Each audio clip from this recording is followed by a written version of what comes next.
문제의 구절들 성령이 떠날 수 있는가 세 번째 시간입니다.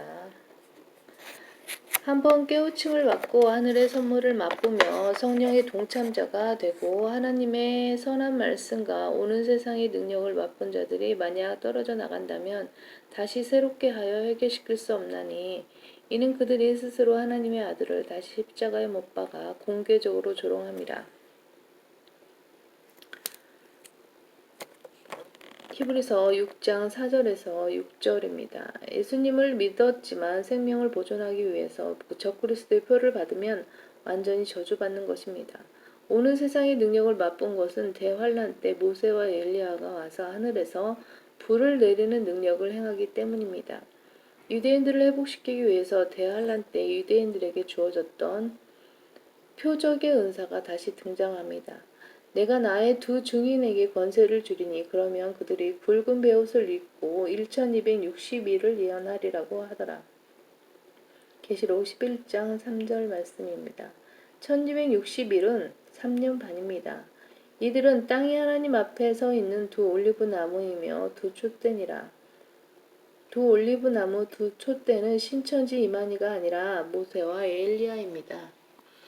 누구든지 그들을 해치려고 하면 그들의 입에서 불이 나와 그들의 원수를 삼키리니 누구든지 그들을 해치려고 하면 반드시 이와 같이 죽게 되리라.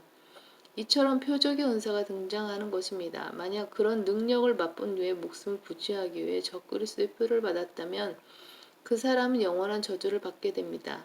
이들에게는 하늘을 닫는 권세가 있어서 그들이 예언하는 날 동안 비를 오지 못하게 하고 물을 피로 변하게 하는 권세도 있어 원하는 때면 언제든지 온갖 재앙으로 땅을 치리로다.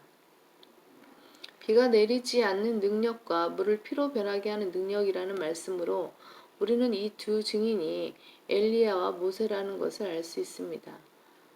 엘리야는 죽음을 보지 않고 하늘로 올라갔으며 모세는 죽었지만 다시 올라갔기 때문에 그의 시신을 찾을 수 없었습니다. 이 두 사람이 대환란 때 땅에 내려와 표적의 은사를 행할 것입니다. 또 그들이 자기들의 증거를 끝마칠 즈음에 끝없이 깊은 구렁에서 올라오는 짐승이 그들과 전쟁을 하여 그들을 이기고 또 죽이리라. 그리하여 그들의 죽은 몸들이 큰 도성의 길거리에 놓이리니 그곳을 영적으로는 소돔과 이집트라고 부르며 우리 주께서 십자가에 못 박히신 곳이라. 이곳은 예루살렘입니다. 또 백성들과 족속들과 언어들과 민족들 중에서 온 사람들이 그들의 죽은 몸들을 사흘 반 동안 구경하며 그 죽은 몸들을 무덤에 장사하는 것을 허락하지 아니하리라. 사흘 반 후에 하나님께로부터 온 그 생명의 영이 그들에게로 들어가니 그들이 자기 발로 서더라. 그러자 그들을 바라보던 자들에게 큰 두려움이 임하더라. 그들이 하늘로부터 나는 큰 음성을 들었는데 그들에게 말하기를 이리 올라오라 하므로 그들이 구름을 타고 하늘로 올라가니 그들의 원수들이 그들을 바라보더라. 이렇게 엘리야와 모세가 와서 표적의 은사를 보여주고 죽었다가 다시 부활해서 하늘로 올라갑니다. 그것을 보았음에도 불구하고 나중에 적그리스도의 표를 받으면 완전히 저주를 받고 불못에 가는 것입니다. 인간이란 그런 능력을 맛보았어도 당장 배가 고프면 표를 받는 것입니다. 받지 않는 사람도 있겠지만 많은 사람들이 받을 것입니다. 성경에는 가난한 자들이 구원받고 부자들은 저주받은 마귀의 자식들이라고 말씀하는 구절들이 나옵니다. 그것을 교회 시대에 적용하면 성경에 모순이 있게 됩니다. 어떻게 부자라고 해서 모두 지옥에 가고 가난한 사람은 모두 구원을 받습니까? 노숙자들 중에도 그리스도를 거부하는 사람들이 많은데 가난하다고 모두 하늘나라에 가는 것은 맞지 않습니다. 그러나 그런 구절들이 대환란 때에는 그대로 적용이 됩니다. 그때에는 부자가 되고자 하는 사람들은 모두 적그리스도의 표를 받고 완전히 지옥의 자식이 됩니다. 이처럼 성경에는 모순이 없습니다. 단지 그 구절들이 어느 시대 어느 대상에게 해당되는지를 목사들이 가르치지 못하는 것이 문제입니다. 올바르게 가르칠 수 있는 모든 서적들과 자료들이 있는데도 불구하고 바르게 가르치지 않는 이유는 교만과 어리석음 때문입니다. 지금까지 히브리서 6장은 대환란 때의 상황이라는 것을 살펴보았습니다. 구원을 잃어버리는 것이 대환란 때에는 가능하지만 교회 시대에는 결코 가능하지 않습니다. 그 이유는 교회 시대에는 구원과 함께 성령 침례를 받으면 성령께서 결코 떠나지 않으시기 때문입니다. 몸은 하나인데 많은 지체가 있고 한 몸에 지체는 많아도 모두 한 몸인 것처럼 우리가 구원받을 때 성령님께서 우리를 그리스도의 몸 안에 잠기게 하시는데 이것이 성령 침례입니다. 이것은 물로 받는 침례가 아니라 성령님이 주시는 영적인 침례입니다. 구원받은 사람은 이 성령 침례를 통해 그리스도의 몸의 한 지체가 되기 때문에 지옥에 갈 걱정이 없습니다. 이제 너희는 그리스도의 몸이요 개별적으로는 그 지체들이라. 은혜 시대에 구원받은 사람들은 성령 침례로 그리스도의 몸이 되었기 때문에 성령님으로부터 떨어져 나갈 수가 없으며 결코 지옥에 가지 않습니다.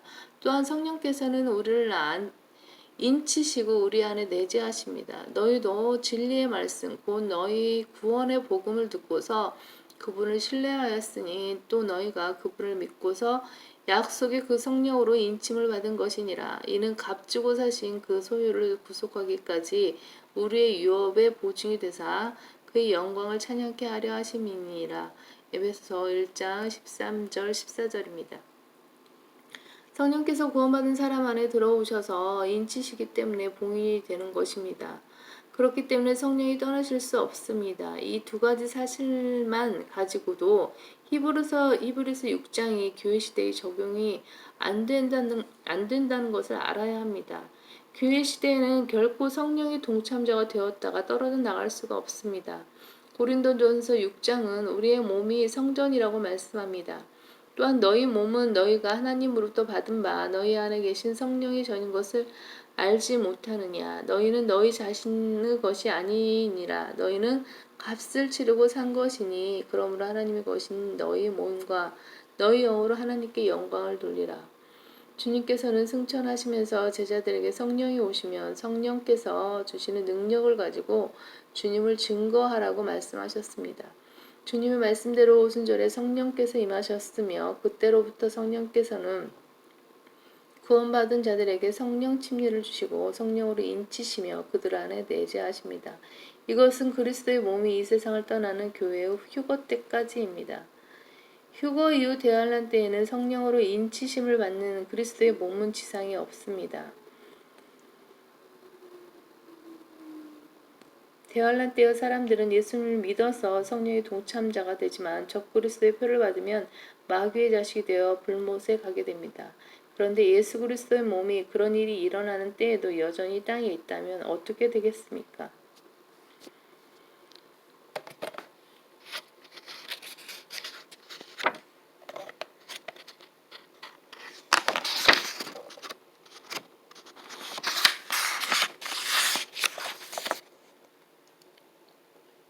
그리스도의 몸이 지옥에 갈 수 없는 것입니다. 교회가 대환란을 통과한다는 것은 거짓입니다. 그리스도의 몸의 일부 지체는 지옥불에 떨어져야 하기 때문입니다.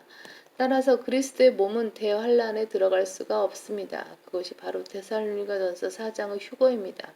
이제 주님께서는 이 땅에 올리브산에 오시지 않습니다. 주님의 지상재림이 예언된 스가랴서 14장에서 주님은 올리브산에 말을 타고 내려오십니다. 그러나 데살로니가전서 4장에서는 구원받은 사람들을 데리러 오실 때는 공중에 재림하십니다. 형제들아, 잠든 자들에 관해서는 너희가 모르게 되는 것을 원치 아니하노니 이는 너희가 소망이 없는 다른 사람들과 같이 슬퍼하지 않게 하려는 것이라. 잠든 자들이란 교회 시대에 구원을 받고 몸이 죽은 사람들을 말합니다. 예수께서 죽었다가 다시 살아나신 것을 우리가 믿는다면 그와 같이 하나님께서는 예수 안에서 잠든 자들도 그와 함께 데리고 오시리라. 그 사람들의 몸이 무덤에 있는데 어떻게 데리고 온다는 말입니까? 그들의 몸은 흙으로 돌아갔지만 혼은 현재 셋째 하늘에 주님과 함께 있습니다. 흙으로 돌아간 그 몸과 혼이 만나서 예수님과 같은 부활된 몸을 입는 것이 고린도전서 15장이 부활입니다. 썩어질 것이 썩지 않을 것으로, 죽을 것이 죽지 않을 것으로 바뀝니다. 예수님의 영광된 몸으로 되는 것입니다. 이것이 우리가 기다리는 구속입니다. 구속인 것입니다.